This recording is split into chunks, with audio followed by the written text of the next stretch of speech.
Lincoln 103, 5 Lincoln 102, Lincoln 103 and 102. Responding to 401 parking structure, section 1 boy.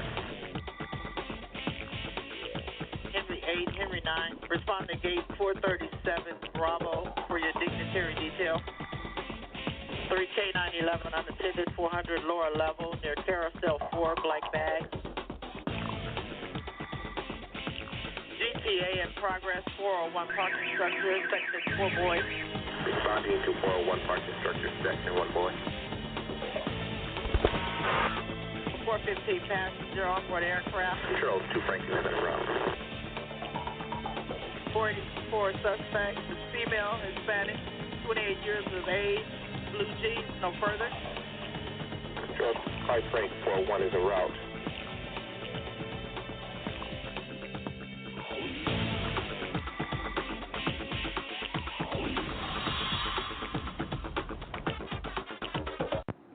Hello, everyone, and welcome to another edition of the Private Officer Beat Radio. Glad you are joining us this Monday morning. A bit chilly, but not so bad for the end of November. November the 26th, 2007. Hey, let me be the first to, wish you a happy belated Thanksgiving, as I'm sure that I mentioned it maybe on my last program. Not so sure, really. And, of course, a happy Black Friday, belated Black Friday, although for some people, Black Friday hasn't even yet begun. They're going to have Cyber Black Monday today, and they're going to have Black Friday, some stores, for the rest of the month. In fact, some of the stores where I live started Black Friday soon after Halloween, if you can believe that. It's just been crazy. And as you know, every year retailers want to get that, whole sales event started earlier and earlier. I trust that your Thanksgiving was enjoyable, that you've had an enjoyable time with your family. We have so much really to be thankful for these days, despite what some Americans are saying and what the media tries to make you believe. But truly, in this country, the greatest country on earth, we are blessed and really privileged people. Unfortunately, a lot of folks just don't realize it today. Hey, have you had a chance to check out our brand new website? It's really something. It has been well designed, easy to navigate, pretty nice and easy on the eye. A lot of information.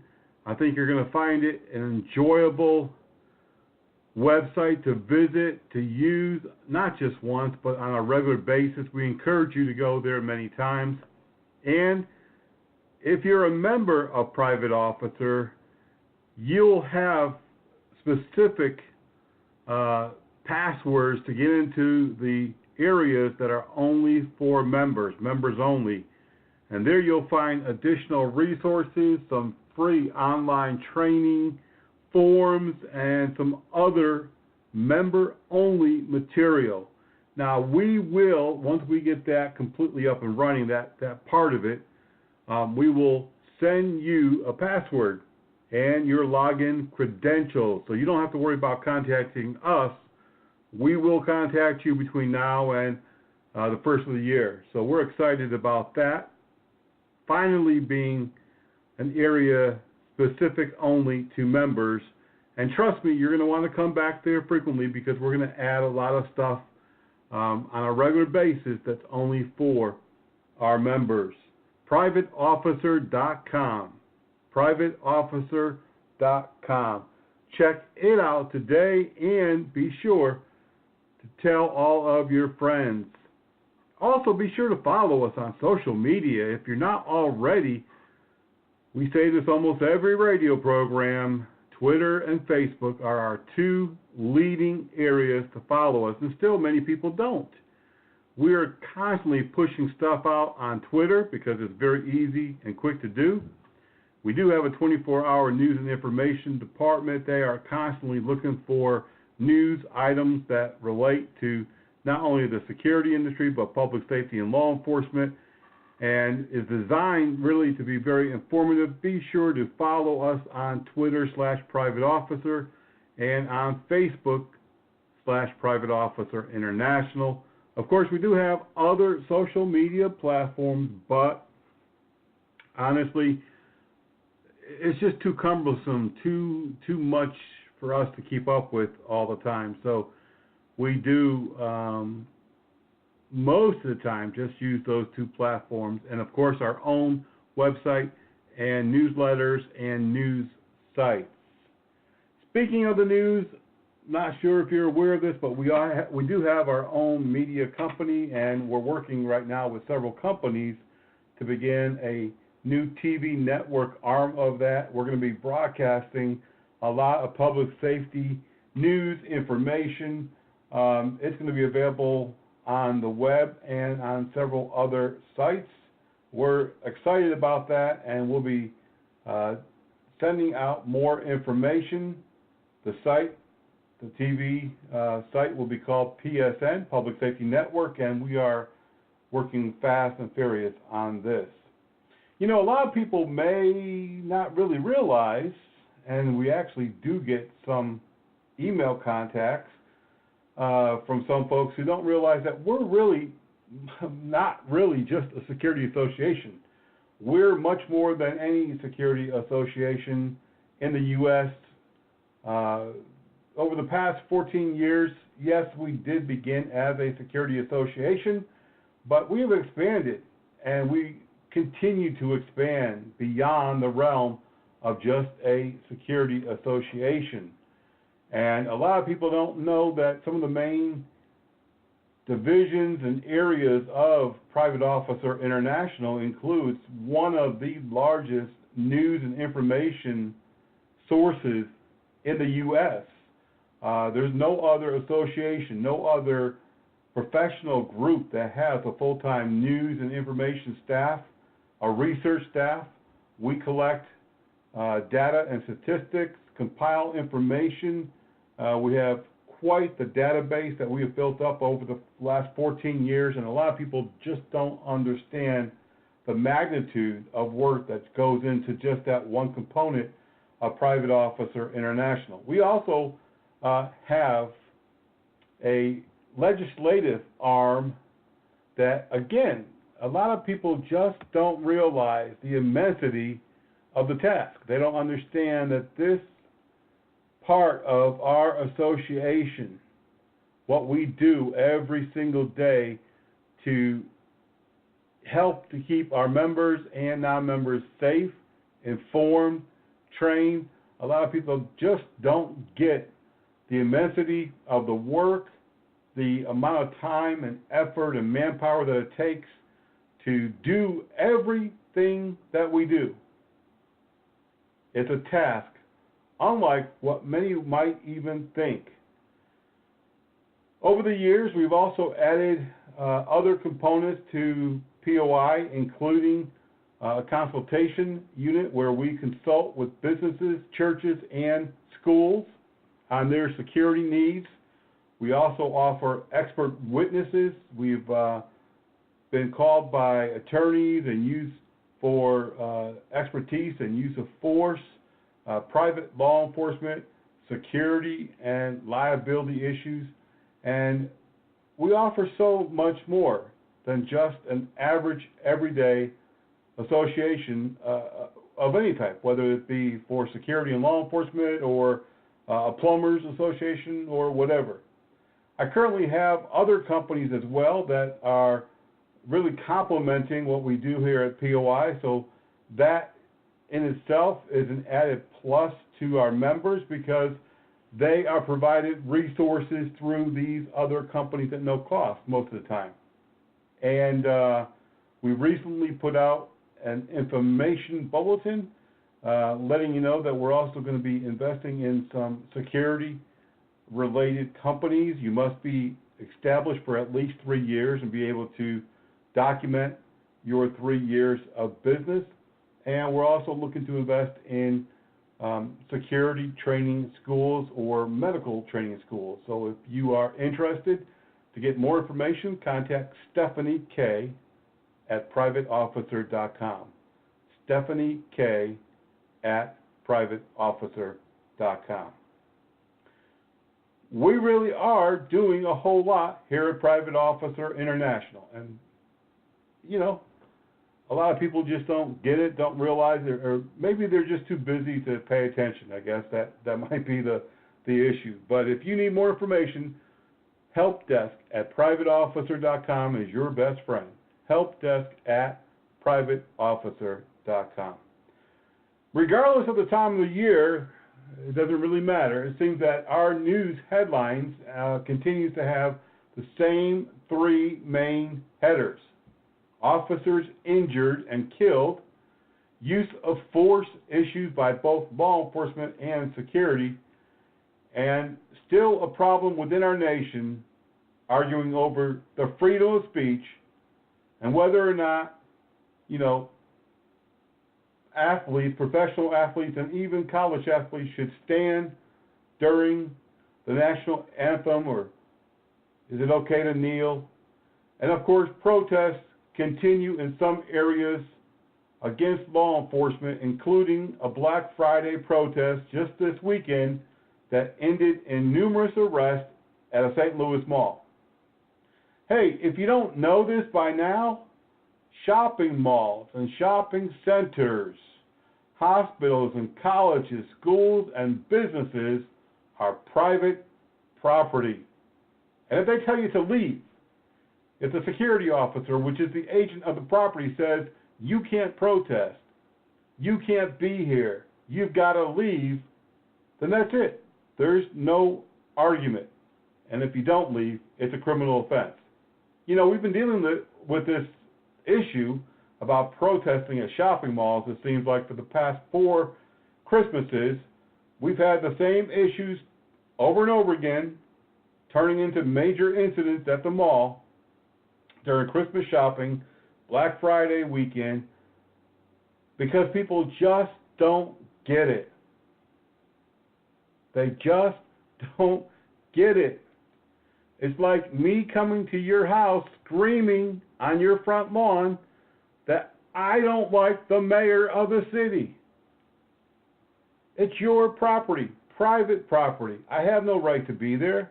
And if you tell me to take a hike, then that's what I must do. Private property, people. We want to thank our sponsors this week, as always, BodyArmorUSA.com. They're our friends in New York, but don't just, you know, hear this information. Use this information, because Body Armor USA will give you a discount for all of your purchases. They offer top-of-the-line protective body armor and protective gear, whether you're in corrections or private security, law enforcement, it doesn't matter.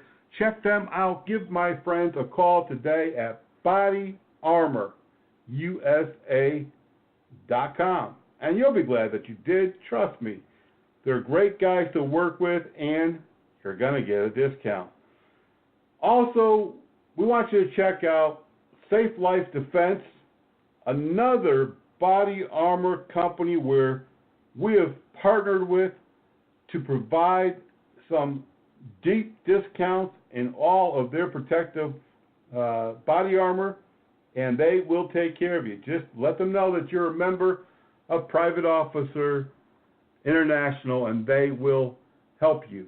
DPS Patrol, providing custom police and security services in Virginia and D.C., and soon in a state near you. Brand new company and POI member, and we're just happy to be able to work with that fine group as well. In the last few weeks, we've talked about how domestic violence incidents can quickly turn into active killer incidents. They really can. And we've seen that in Texas and other states, especially at churches and private businesses. I hope that you listen to those 2 shows, and if not, they're always available right here on demand. Listen to them anytime. This week we are going to be talking about library security. Now you might think, library security, what's the problem? Somebody stealing too many books?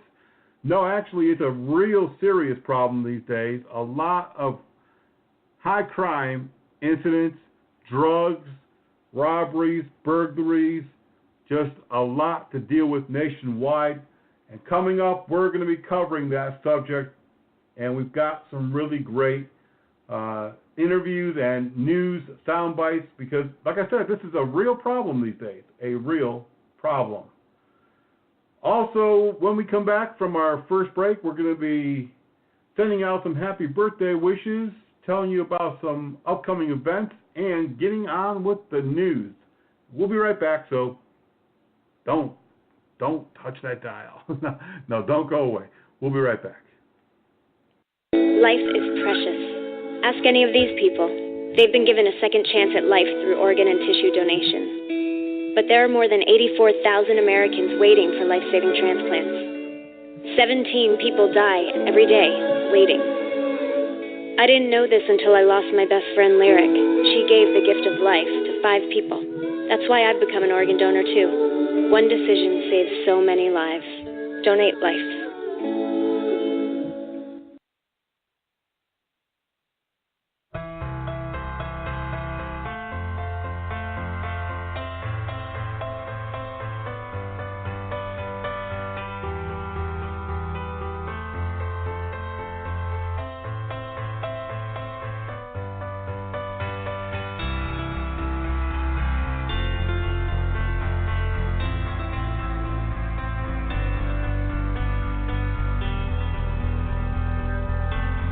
It's a very simple thing. It only takes 2 seconds. We all know we should do it. We all say we do it. But do we? About 35,000 people were killed in motor vehicle accidents last year. More than half were not wearing a seatbelt. A brother, a father, a mother, a best friend. Is it worth it? I lost a sister. Don't let it happen to you and your family. Tell the people you love to buckle up. All right, welcome back to this Monday edition of the Private Officer Beat Radio. Be sure next Sunday to join us for On the Legal Side, Part 2. We're talking about culpability and liability. So many security officers arrested. Well, it seems like so many, especially when you're counting, you got numbers up in excess of 2,200, but as I mentioned last week, when you have an industry where you've got 2 million employees and 2,200 get arrested, that's less than 1%, so right around 1%, so it's not so bad. But join us next Sunday, 4 p.m. Eastern Time for On the Legal Side, and be sure to listen to From the LP Zone, the LP Zone Loss Prevention, where we're talking this week all about scams that's going around not only now during the Christmas season, but all year round, and some new scams that have recently shown up in many retail stores. So be sure to be listening for those. This week we have 4 birthday wishes to send out. We want to wish Lenny Carr, Cindy Williams, Doris Truss, and Teddy Walters a happy birthday. And I don't have their birthdays here for some reason, so I can't even say that they're older than dirt. But happy birthday to all 4 of you. And we also have a POI anniversary to announce. This person has been with us since the first week that we established. Back then it was called the National Association of Private Officers. Now, because we do include members from around the world, it's called Private Officer International. And I really am I want to say in awe about this person because he has stayed with us from day one, supported us, donated to our memorial services. He's a real trooper in every sense of the word because he is a state trooper. And so I really want to give a big shout out to my friend Matthew Hunt, and really he is a gentleman and a scholar and a true friend. If you want to have your birthdays, anniversaries, promotions, or even training that you're going to be providing in the area announced here on the Private Officer Beat Radio, send that information to helpdesk@privateofficer.com. helpdesk@privateofficer.com. And of course, we're going to get that information out to all of our listeners across the country and around the world. So many listen from places like you wouldn't even believe. The announcements are free. You can also advertise if you're interested in advertising your business, your services, your company on the many platforms that we now have at Private Officer International. Send an email, helpdesk@privateofficer.com, and we will send you more information about that. It's very economical. Trust me when I say you can't get this type of marketing or advertising any place for the amount that we have. We have millions, and I kid you not, of followers, readers, news readers, listeners of the radio show.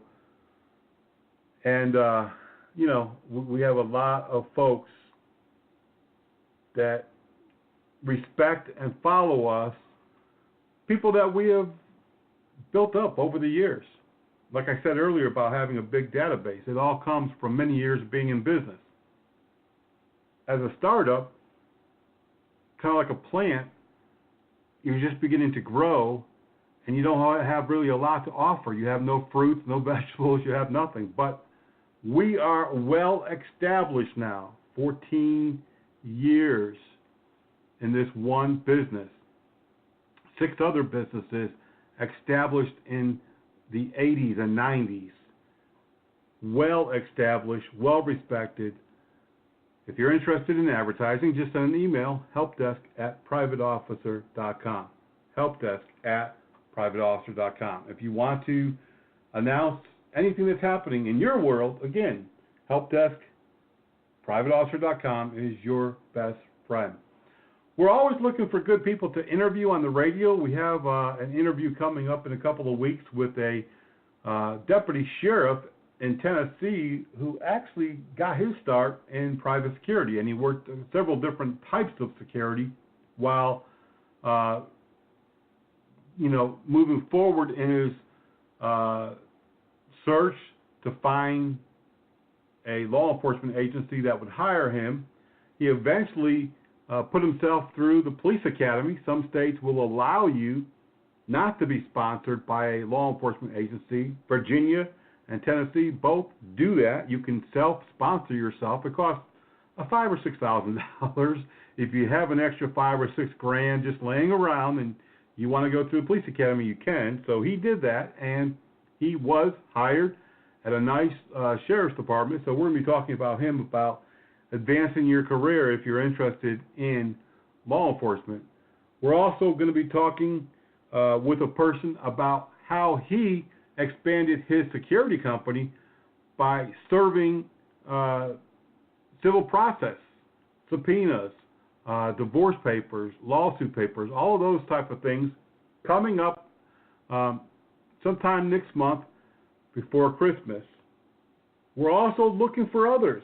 If you would like to talk about a subject, whether it be workforce safety, workplace safety, fire service, EMS, whatever it might be, contact our friend and yours, helpdesk@privateofficer.com. helpdesk@privateofficer.com. All right, we want to move over to the news for a couple of moments. We want to talk about some things that are happening in the news. I find this topic very interesting. In Phoenix, Arizona, they announced this week that they graduated a class of civilian police aides. This new classification is because they just can't recruit enough police officers to service their community. And now they're trying something new. A civilian police assistant, unarmed, no law enforcement authority whatsoever, will become the new first responder for many minor burglary calls, fender benders, thefts, and traffic accidents.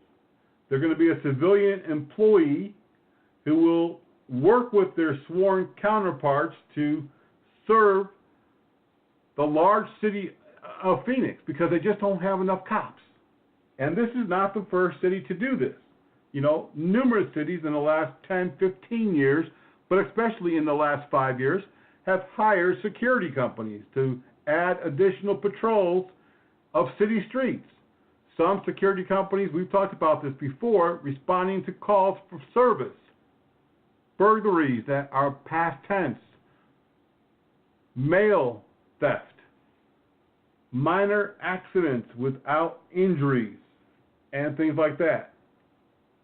Is this a good idea? Well, you know, some would say it is, and others would say not so much.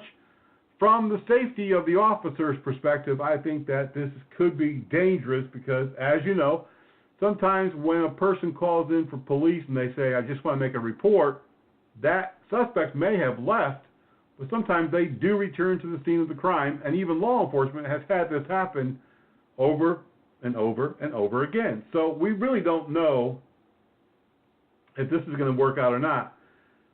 A lot of areas use something called community service officers. Again, they normally have marked patrol cars similar to that agency, but they use yellow lights or clear lights, and they only have a two-way radio. I know a couple of areas they allow them to have a baton and chemical spray, and of course a two-way radio for communication.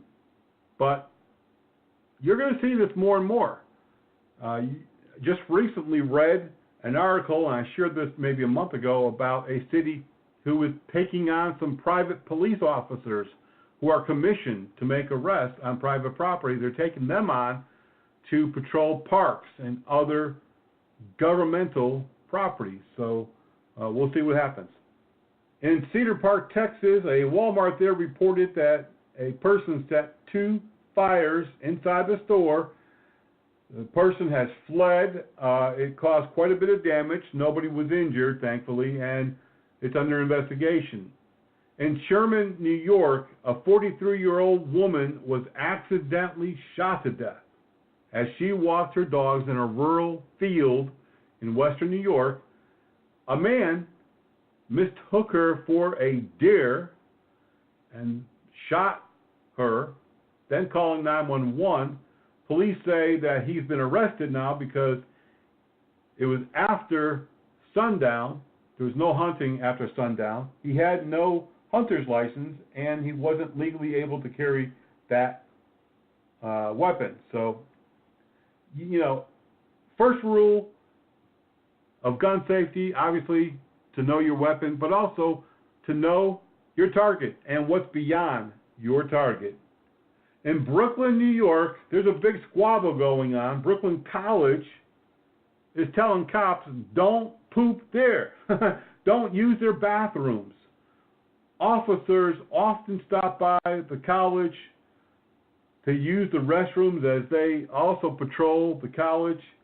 But now the college is saying that they're scaring the students, and they want them to stop using their restrooms. They've even gone so far as to put out of order signs on the stalls so the cops will go elsewhere. I don't think that this is, you know, not only good PR, but it's not good overall to give in to the students. And again, the students have nothing in the world to be afraid of. It's just, honestly, in my opinion, it's just ridiculous. Also happening, unfortunately, over the weekend, Trooper Damon Allen of the Texas Department of Public Safety was shot and killed during a traffic stop. At the age of 41, he leaves behind a wife and 3 children. He made a traffic stop, and as he was walking back to his patrol car, the driver of the vehicle he had stopped got out and opened fire with a rifle. Now, one of the officer safety concerns I've always had, not only for law enforcement but for private security, is that you never walk with your back to the vehicle that you stop. You never put your back to the person that you're investigating or questioning, even if they're not detained, because you don't know who they are yet. You don't know what they're capable of doing, and it's really a big officer safety issue. I have seen, in fact, just recently on Live PD, an officer who turned and was watching the vehicle as he walked backwards or kind of sideways, which is excellent officer safety. And unfortunately, not enough officers are doing it. In Atlanta, Georgia, police they're very troubled that during a shooting robbery of a wine bar in Atlanta, a security officer calling 911 did not know the address where he was working. He could not give 911 the address of the business, even though he had been there, according to him, a while. He called 911. He said, "I need the police." The operator says, "What's your address of the emergency?" He says, "I'm not sure of the address, but I'm the security officer." The operator still says, "But I don't have an address. I've searched Google and nothing is coming up." The security officer says, "Oh God, just send somebody." After a few minutes of research, the 911 operator was able to get the address of the Barcelona wine bar and dispatch police and an ambulance, but it was too late. Chelsea Beller, the manager, died. It doesn't take much, folks, to write down the address of your assignment. If you're working someplace for a couple of months, you know, even a couple of days, you should know the address. Now, I remind people this of all the time, that if you're calling from a hard line, a regular landline, when you call 911, more than likely they're going to have E911, and your address is going to come up on the screen automatically. It's going to show the name of the business or the residence, and they're going to have a good location for you. But in this situation, evidently, he used his cell phone, and when you call from a cell phone, most areas still do not have what's called enhanced 911, E911. And so when you call from your cell phone, what they're getting isn't your current address. What they're actually getting is the current address of the cell tower that your signal is bouncing off from, connecting to. And that's where they're going to send emergency personnel, ambulance, fire, police, if they can't get your address. Whenever you're using your cell phone, be sure that you know where you're at. The other thing that they said in this news article was that he didn't even know a cross street. He couldn't say I was at Main, the cross street is Frederick Road or whatever. He didn't know. At least know a cross street so that they can come to your rescue. Chicago security officer over the weekend shot a person who was in critical condition after a confrontation. Police said the security officer shot him in the chest around 3:42 p.m. in the 300 block of 47th Street. They're investigating, and that person is in very critical condition. Now, over the weekend, there's been numerous Black Friday events. We're going to wrap those up and discuss those Wednesday on the LP Zone, so be sure to be listening then. In Kansas City, a security officer there was shot while sitting in the car. The 47-year-old security officer told police that he was sitting in his car when he heard several shots, and he got out of his vehicle to find that he himself had been shot. He's in good condition, and police did arrest several men, including Kendre Irby, 21, and Okemos Ward, 22. An armored car security officer in Omaha, Nebraska, who worked for a short time for a company called Rochester Armored Car, pled guilty to stealing from the company, and he was given community service probation and has restitution to pay back. Police said that he stole over $37,000. A school security officer in Spotsylvania County Virginia, that's right between Northern Virginia and Richmond, has been honored for saving a choking high school student earlier in the month. Warren Fountain received the award on Thursday for his life-saving and heroic skills. We have a lot of news still waiting for you to read right there at privateofficer.com. Go to our news, sign up today for breaking news and all of that great information that we send out on a regular basis. We're going to take another break. When we come back, we've got a lot more information to share about you. We've got some job openings if you're looking for a job. And we're going to be getting into our training subject, the meat of the subject, the topic, the big topic that a lot of people just aren't even aware is a problem. So don't go away. We're coming right back here on the Private Officer Beat Radio. Slow down. Slow down and move over. And move over. When you see lights, Vest. Or reflectors. please, give us some room. Slow down and move over. When you need us, We've got your back. you have ours. You got our back? You got ours? You got our back? Please, slow down. And move over.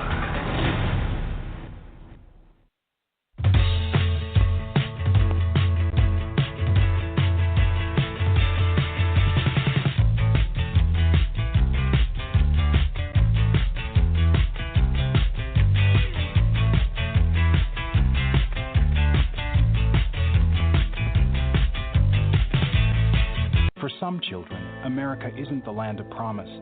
It's a place where every day is a struggle. Because today in America, 1 in 6 children lives below the poverty line. For these children, living in poverty means going without medicine, going without food, going without a warm home, or even a roof over your head. And that's life for nearly 13 million children of all races, all across America. Where will you draw the line and get involved? You can help these children and their families find a way out of poverty for good. And you can make a difference in more ways than you think. Will you help? Go to povertyusa.org today. Because 1 in 6 children in poverty is one too many. A message.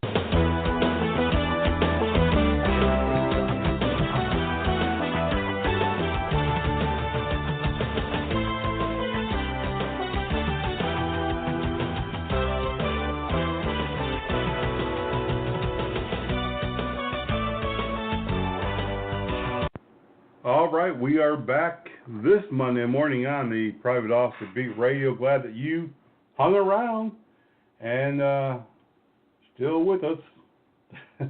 That's always a good thing.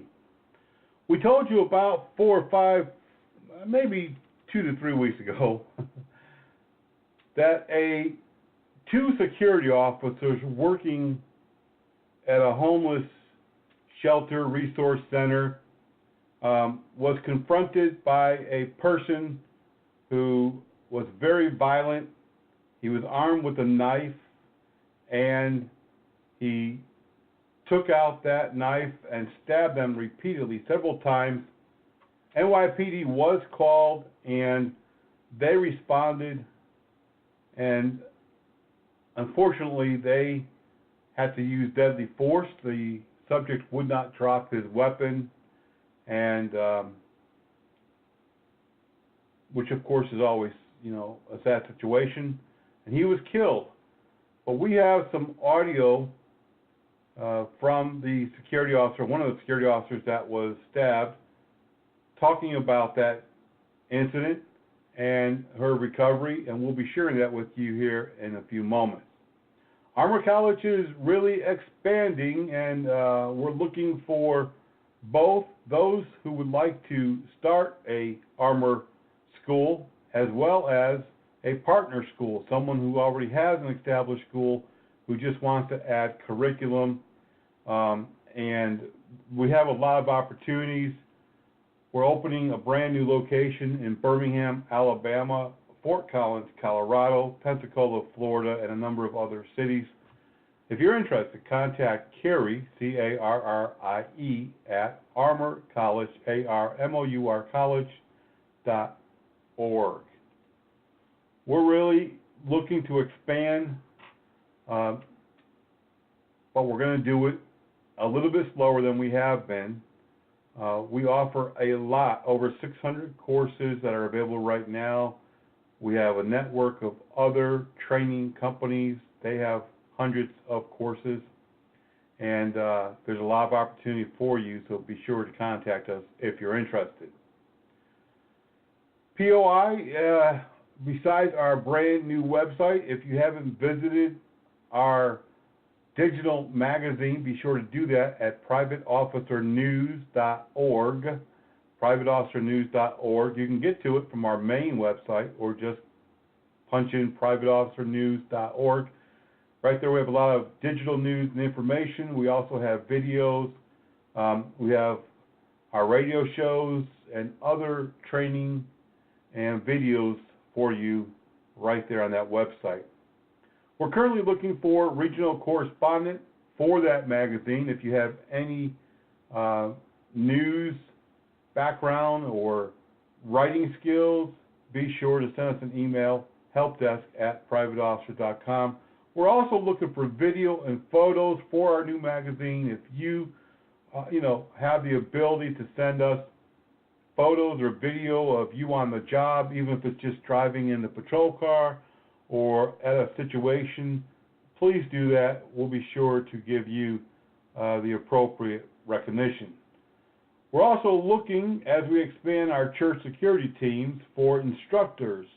We'll provide you with online instructor certifications, and this is really a great opportunity for you to come up with some revenue, and we're ready to go. Just send us your resume and email, helpdesk@privateofficer.com, helpdesk@privateofficer.com. We're also hiring a lot these days, and we're looking especially in Virginia, South Carolina, North Carolina, Washington, D.C., Tennessee, and Georgia for regulatory firearms instructors. In D.C., we're looking for a special police instructor. We're looking in all of those states for Red Cross instructors. We really want somebody who has lifeguard instructor certification, CPR instructor certification, and EMR certification if you have it. We're also looking still for an RN to head our health science department. Send your resume and email to Carrie@armourcollege.org or give us a call Monday through Thursday at 804-290-4388, 804-290-4388. A lot of opportunity being created through Private Officer International and Armour College. And, I think that if you've been in the business for a while, you've been an instructor, or you own a security school, this is really something that you need to investigate and check out, because there's a lot of opportunity for you, and I think it's going to help you professionally as well as financially, to be honest with you. So give us a call or send us an email today.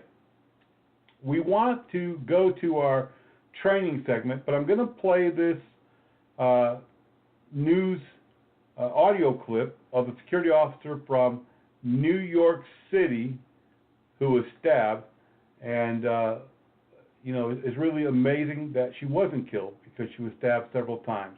Let's give it a listen. We'll take a quick break after that. When we come back, we're going to be talking about the topic of the week, the training segment, here in segment 3 of this week's Private Officer Beat Radio, and that is library security. And it's a lot more than just someone being late with their book. Let's listen to this security officer from New York City, and then we'll come back after a few moments with the topic of the week. Hi, I'm Corporal Dion Washington with the Gwinnett County Police Department. Take gun safety and education seriously. You could save the life of your child or someone else's.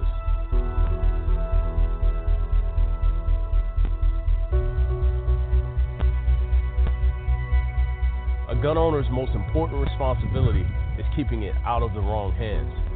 Always keep guns stored, locked, and out of reach of children by using a locked cabinet, safe, or gun vault.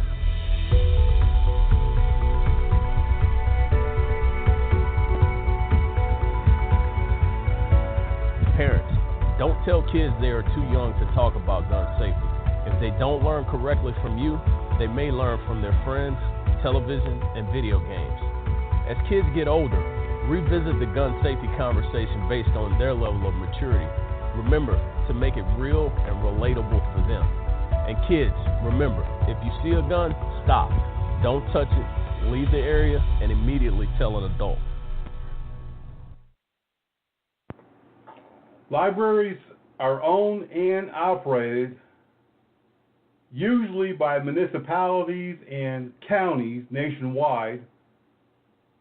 Colleges, of course, and universities, they also have their own libraries, but for the most part, we're talking today about libraries that are owned by your local hometown or county, and they're operated for the enjoyment of their citizens, enjoyment and education. Many libraries tout the beauty of their architectural buildings and just how beautiful they are.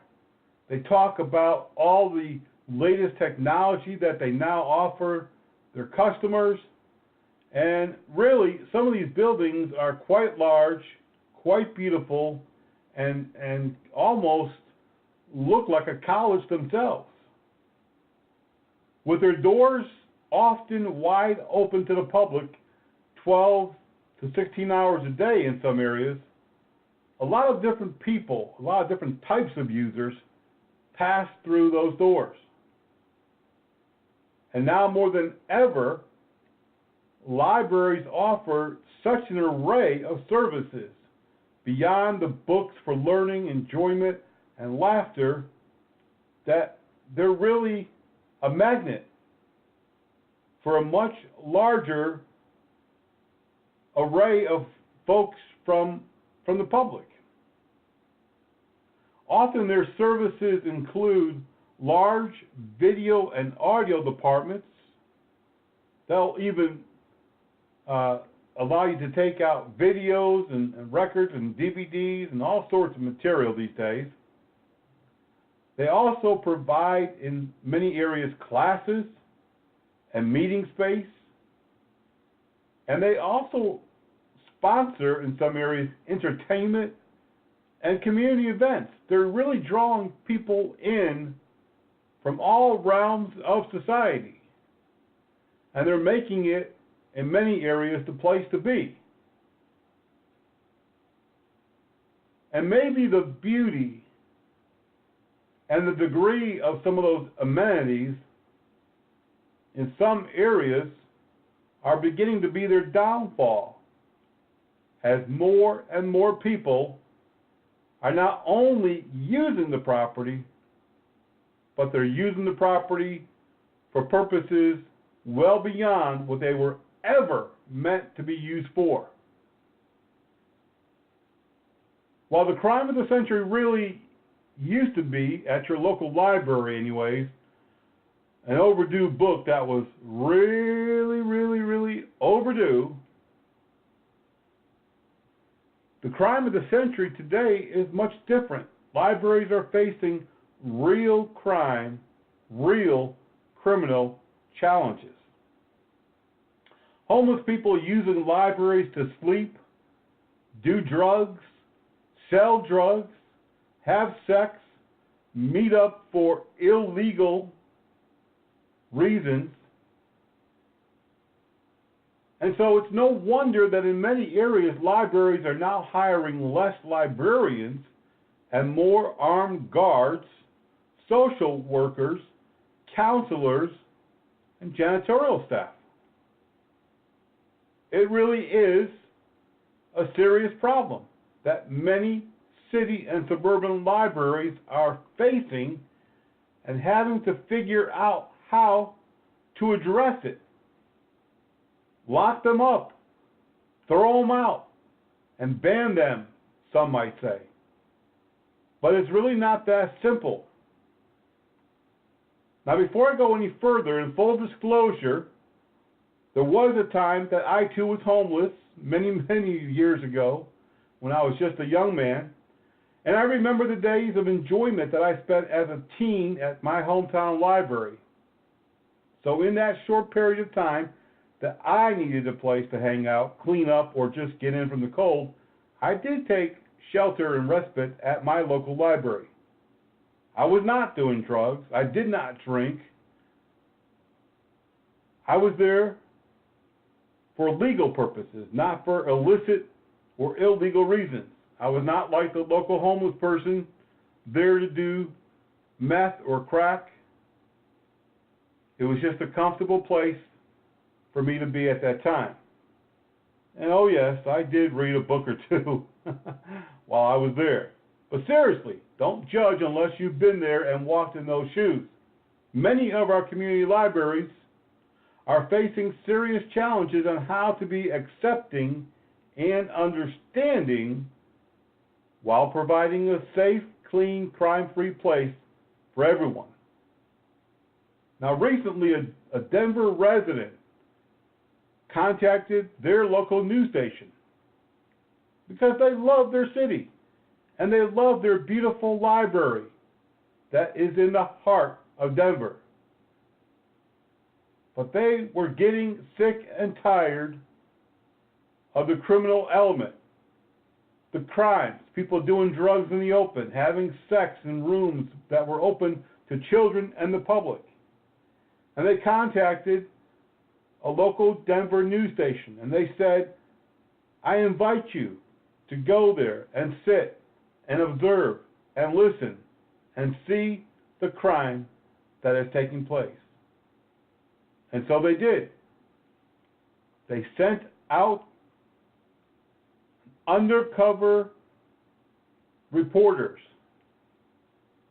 And this is what they found. We don't get a whole lot of snail mail at 9 News anymore, but one well-written letter caught our attention. It starts with the line, the downtown library is in crisis. It's from a woman, didn't give her name. She wanted us to know she loves the library and the people who work there. But she said, I, for one, cannot idly sit back and watch the library die.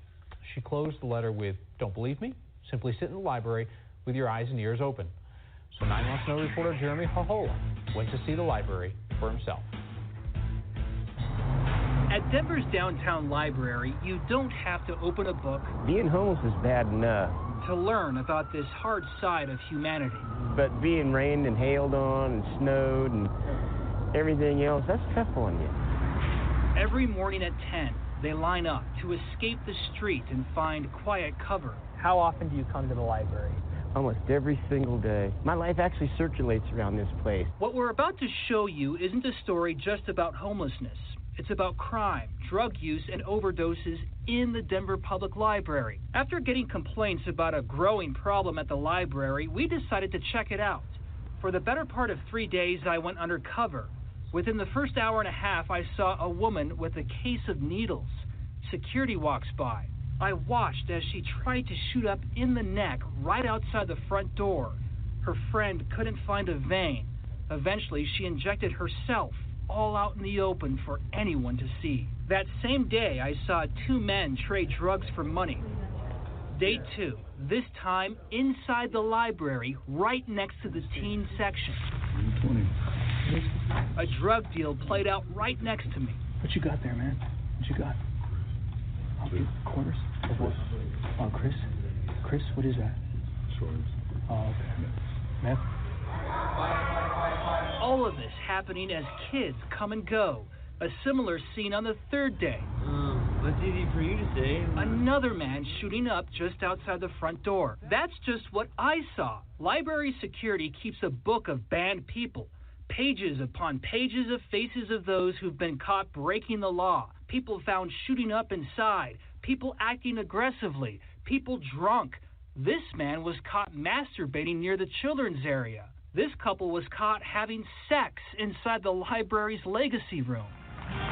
That's where they keep the historic table used when the eyes of the world were on Denver for the G8 summit back in 1997. A stark contrast to what we witnessed today in 2017. We're doing everything we can to prevent it, but it doesn't surprise me. In fact, we know. We've seen it ourselves. What do you think when you see images like this? I'm horrified by it. Yeah. It's really sad that it's happening here, and I'm sad for those people who have that drug addiction at the same time. Our video captures a snapshot in time, but crime stats analyzed by 9 Wants to Know show how fast the problem is growing. Fights and assaults are up 350% this year compared to the same time last year. Sexual assaults have also jumped by 83%. Calls about drunks and drug use are up 1,200%. The most alarming increase, though, overdoses. 0 at this time last year, up this year to 44. We're just a reflection of society because all people walk through our doors. And we're open, free and equal access for all. Unfortunately, not everyone is able to walk out. In February, a 25-year-old man died of a drug overdose in a bathroom. Library security now has to carry Narcan, a drug that can keep an overdose from being fatal.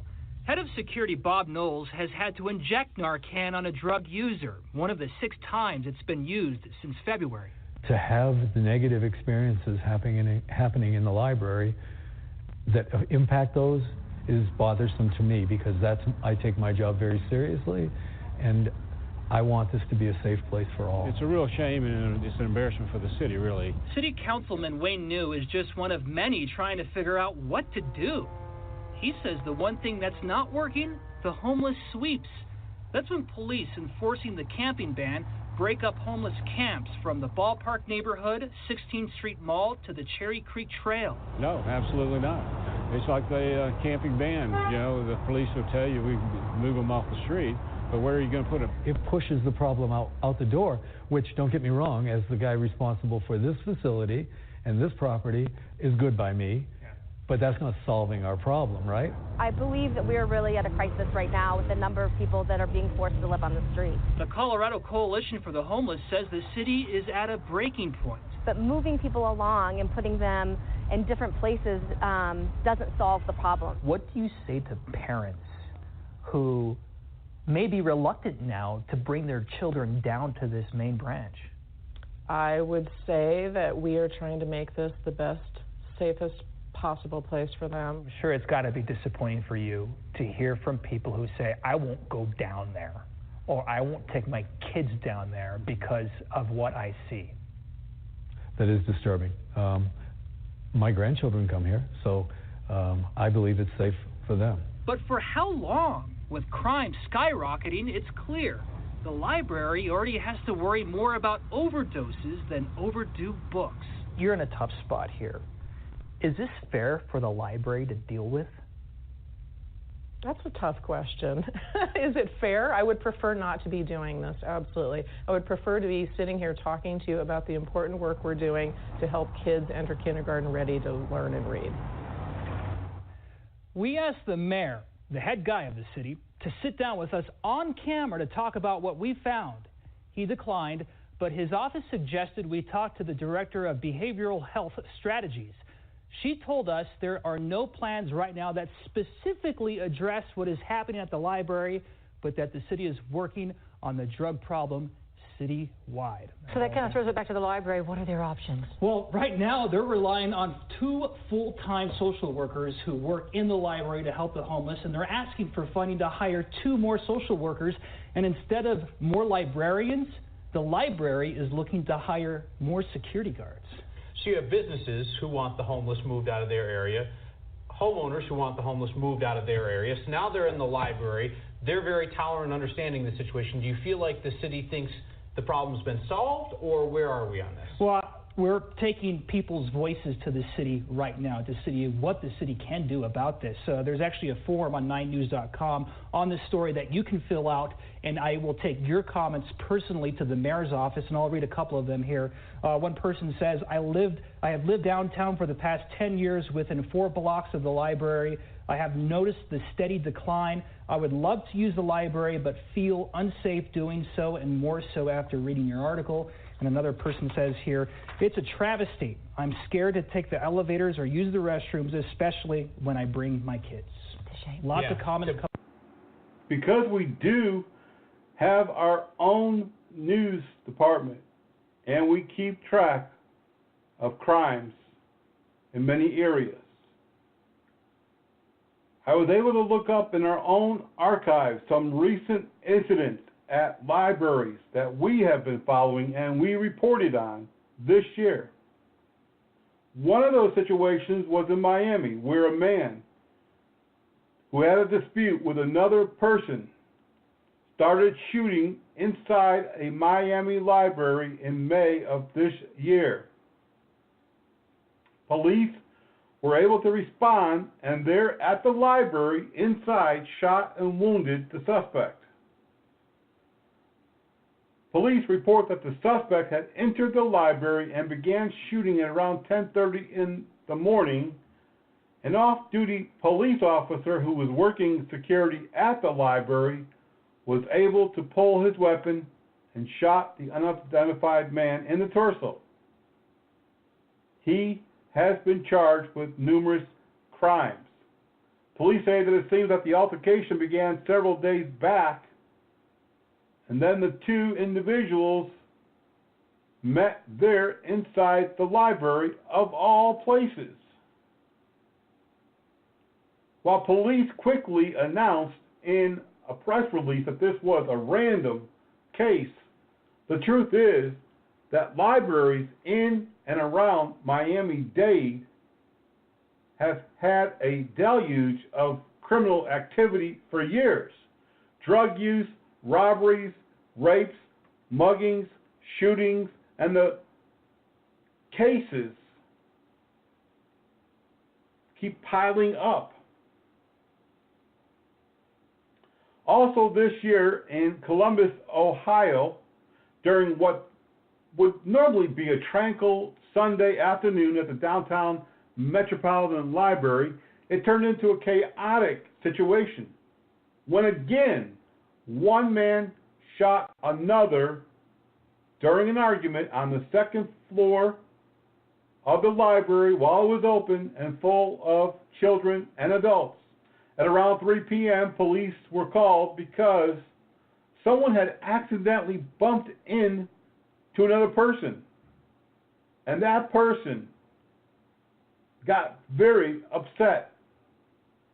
A verbal altercation arose, and then the suspect, Joseph W. Stewart III, 28, pulled a firearm and began shooting there in the middle of the library.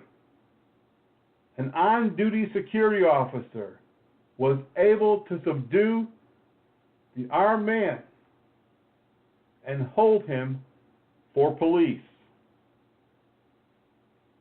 Across the country, we are seeing on a weekly basis how crime of all sorts is affecting a place that should be serene and quiet. Also this year in August, a 13-year-old girl who had been missing for more than a year was found in Ohio when a library security officer recognized the girl as she walked in to the public library in Toledo, Ohio. The security officer had seen the missing persons roster and was able to quickly call 911 and scoop up the little girl until police could arrive. All sorts of people use the library for things beyond reading books or researching or doing schoolwork. Some people are meeting there to sell their drugs. In Redding, California, a man was arrested after threatening to beat up the security officer during a drug deal. Also in Redding, California, a woman, 49, was arrested after she assaulted a security officer after she was told to leave the library. Violence is everywhere. It doesn't matter if you're in a shopping center, a mall, a school, or a library. These public spaces are really just a small part of your city. Everything that happens in the city happens at the shopping mall. And unfortunately, everything that happens within your city, good and bad, follows into the library. September the 12th, 2017, in Fort Worth, Texas, a man shot and killed his ex-wife Sunday morning in front of their 6-year-old son at the Southwest Regional Library. At 10:30 a.m., the ex-husband approached his ex-wife and shot her to death at the public library. The 6-year-old son was not injured. The man then got into his car and fatally shot himself. These are just some of the criminal activity that we have reported on and followed and have in our own databases from this year. I could sit here and read off dozens of other incidents, violent incidents, because there are many drugs, urinating and defecating in public, open sexual activity, robberies, burglaries, theft, disorderly, murder, aggravated assault, all happening at the library. Not in my neighborhood, you might say. When's the last time you went, just sat, listened, and watched? You'd be surprised what happens. Whether you're at the hospital, the shopping mall, the college, the school, or your public library. Not everyone is there for legal and legit reasons. You have to understand that just like cockroaches who go the path of least resistance, criminals go the path of least resistance. If the library has some old night watchman who can hardly walk and really has no effect on the security of the building, he's no threat to them. If the library has someone who has a uniform but just isn't equipped or trained to handle the deviant criminals, the drug addicts, and the type of crimes that happen at the library, then they had no effect on the security of that property. It would be very easy for me to say they should do this and they should do that. I have the experience, I have the education, I have all of the credentials to really be able to help them to be able to secure their property better. But unfortunately, many locations don't have the budget. They don't have the manpower. They don't have the resources, and some, they just don't have the right people in the position to recognize how serious the situation really is. In my own community in Charlotte, North Carolina recently, they too investigated the safety of the library.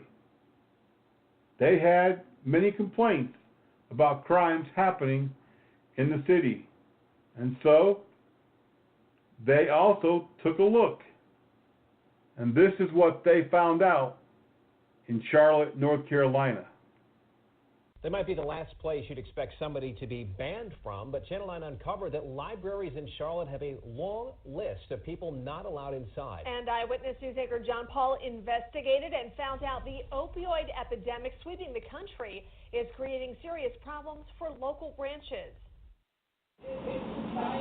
On any given morning, you'll see a group huddled outside the main library uptown. When the doors open, they shuffle in, and security wakes up others sleeping by the doors. Get up. You come inside if you like. But not everyone is welcome.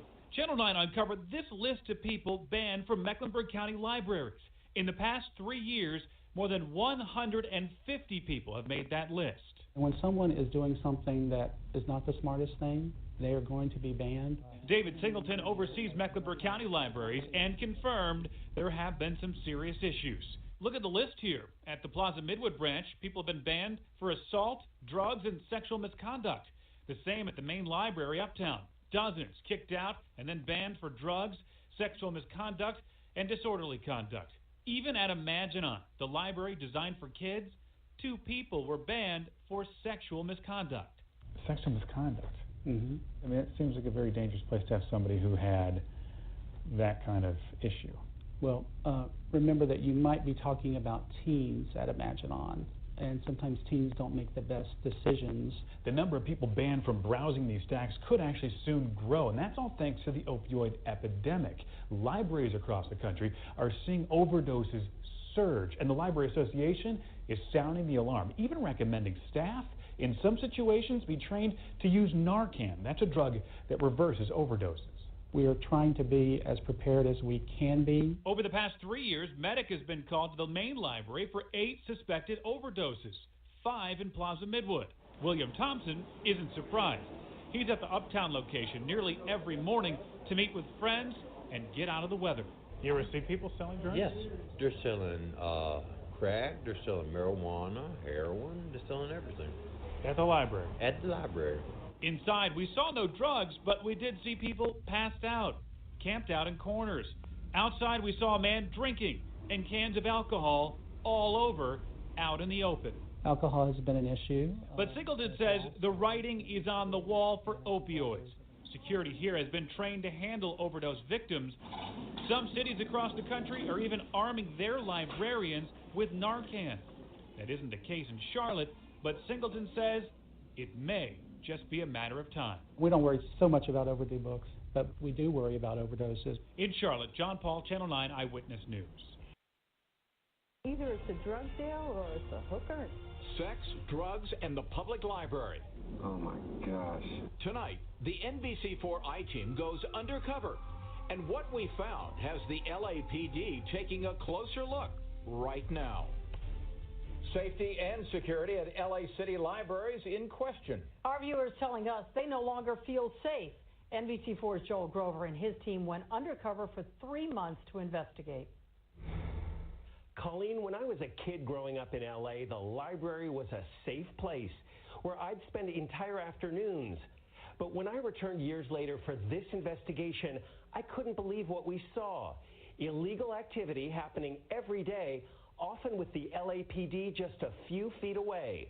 We want to warn you, some of the images you're about to see, you might find disturbing. If you look closely around the Goldwyn Public Library, you might see a man using what appears to be a crystal meth pipe, or a group of people about to shoot up, or a man apparently masturbating right near the book return. What's it like looking out over the library? Horrendous. At LA's city libraries, the signs say we welcome everyone. And nowadays, that includes drug users and transients. Can you zoom in over there? We found that out when we went undercover, watching libraries from our van and sending producers inside. Day one at the downtown Central Library, we see school kids filing in. And minutes later in the children's room, when we look out the window, we see this man. What's that? Huh? In plain view, he takes out a packet of what he says is crystal meth, scoops some into a straw, and offers it to our undercover producer. That's okay, I don't want it. Why? Then he lifts the straw to his nose and snorts some of the powder. Damn. Library patrons are just a few feet away. It's upsetting. And so is the office of the head of LA's library system, John Szabo. Can you understand why some parents don't want to bring their kids to your libraries? I can. And that's what we heard about the Goldwyn branch in Hollywood. Are you just hanging out here? One day our undercover producer meets this guy named Mike, who shows her the fresh needle marks on his arm. This is from Doom. And then he offers her a pill of what he says is the drug ecstasy. I've never seen that. Minutes later, we spot him trying to steal a bike chained to the library fence until the owner catches him. You're going away for a long time for touching my bike. But this LAPD security officer lets the alleged thief go and tells our producers that crime and drug use happen inside as well. I've seen people shoot up and smoke, that snort. And they shoot up inside the library? Yeah, they shoot up in the restrooms. Oh my gosh. And what our photographer spotted another day outside Goldwyn was even more shocking. The man in the shorts is masturbating the man next to him with kids nearby at 4 o'clock in the afternoon. It's shocking. It's disturbing. Should families have to walk by this on the way into the library? No, it's wrong, and they shouldn't. Illegal activity is happening at libraries across LA. At Durant Library on Sunset, we see people getting high every day and snorting what appear to be drugs. At this Koreatown branch, needles and used condoms litter the library property.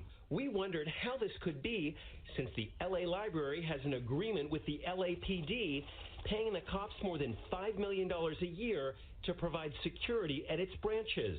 Either it's a drug deal or it's a hooker. Harriet Zaretsky says she sees it all from her apartment, which looks right down on the Goldwyn Library. Do you ever see the cops come out and patrol? In fact, when we observed people using drugs and engaging in lewd acts around Goldwyn, we saw cops inside the library spending much of their time texting or talking instead of patrolling. And inside the downtown library one day, this officer appeared to be snoozing, while others chatted nearby. But we didn't see anyone patrolling this outside area while that guy was snorting.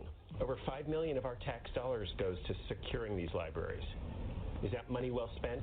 Absolutely not. And who's watching that budget? Do you want to see these cops not texting, not reading, but patrolling? Absolutely. Our expectation absolutely is that they will be on the perimeter of the building where these incidents occurred. So what does the library plan to do about lewd behavior and drug use so rampant users are vomiting and urinating on library walls? After seeing the I-Team's video, the head librarian is now making a sweeping promise. These things are not acceptable to me, and I want them to be dealt with. And tonight, the LAPD tells us it is committed to working with the library to ensure a safe and secure environment. Still, we want to know how these crimes are happening all around libraries, often with cops very close by. The police chief has said he'll talk to us about that this week, and we will let you know what he has to say. I also played a clip from California. Another undercover reporter setting up at a local library. It doesn't matter if it's small town USA or the big city these days. Crime, drugs, violence, and gangs are everywhere. It's very important if you're a security contractor looking to maybe get into library security services, maybe addressing some of those issues in your local town, that you understand what you're really getting yourself into, and more importantly, what your employees will have to routinely deal with. It doesn't matter if you don't see it on the surface. It doesn't matter if you haven't heard about it. It doesn't matter if the library doesn't give you full access to all of the previous events and incidents and problems and crimes that have occurred there. It's really up to the security contractor, the provider, to do their own due diligence, and you can do that a number of ways. You can do it through the media, searching the internet for issues at a certain property. You can check with your local police department records division, and even many police departments have crime maps on their website where you can crime map a certain area or business. But after listening to today's radio show and this topic, if you're a security provider, if you're thinking, well, maybe I'll just contact my own library and see if we can maybe get something going down there, I want to caution you. I really do. Because regardless of what it looks like, in many areas, especially a metropolitan area, you're going to need more than one security officer. It may be more than two security officers. You're probably going to want to have them armed. You're going to want to have military and law enforcement trained and experienced officers on that particular site. In Charlotte, North Carolina, at the library there, they actually use private sworn police officers. They're security contractors who have full arrest authority, full police powers on that property. They've gone to a specialized police academy. They've taken a lot of advanced training, and yet they're still experiencing problems at some of the libraries that they have to patrol. In your area, you really need to do a good size-up of that library. Go in plain clothes, check out the area, observe the people, even do some undercover work before you ever meet with that client at the library. You want to know for yourself what you're getting into so that you can make a good, informed recommendation of service. Whether or not they'll be able to pay for it or have the budget, that too may be an issue. But you want to be able to address and be well informed before providing that proposal. Public libraries are a good client. They're usually going to be a city or a county client. And so you pretty much know that you're going to get paid for the job that you're doing, unlike some other clients that we have to deal with across the board. But we want to make sure that we place the best of the best there, because this is going to be a high crime area. There's going to be high activity. You're going to have everything from your basic routine book theft all the way up to assaults and robberies, purse snatchings, car thefts, burglaries, sex crimes, even aggravated assault, attempted murder, and murder in some cases. So you have to be ready, and you have to understand what you're getting into. Have I put a whole new perspective, a whole new spin on your public library? Have I opened your eyes? Maybe you haven't been at your public library in a while. Maybe you send your kids down there and think it's a great place for them to hang out and read and be entertained. Think again. You might want to go and check it out for yourself. Well, that's going to conclude this episode of the Private Officer Beat radio show. We're glad that you've been listening, and we really ask that you forward this on to a coworker, to your company manager or owner. Let them be aware of the great news and information and even training that we provide here on the Private Officer Beat Radio. And, of course, get them to sign up to become a member. If you're not a member, then you sign up to be one. Go to our website at privateofficer.com. Join today. You're going to get more than 40 member benefits, some things that it's going to blow you away. It's always good to have a professional organization to be part of your resume, and it's always great to have a association like ours that really cares about you and offers more than just a member certificate. Well, that's all for today. Until the next time, be blessed, be safe, and we're going to see you back here